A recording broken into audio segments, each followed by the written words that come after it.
সম্মানিত দর্শক, আশা করি সবাই ভালো আছেন ইনশাআল্লাহ।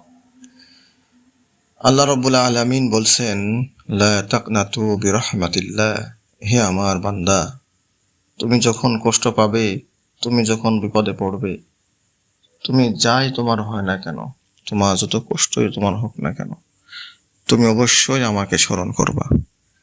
তুমি 2 রাকাত নামাজ পড়ে যাই নামাজের উপর বসে আমাকে অবশ্যই স্মরণ করো। আমি তোমার বিপদ থেকে রক্ষা করব।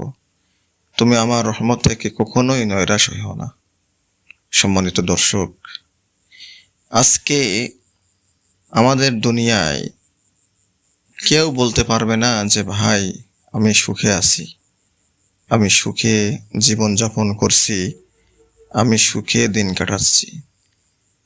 আমাদের সমাজে কেউ গরিব, কেউ ধনী, আবার কেউ মধ্যবিত্ত।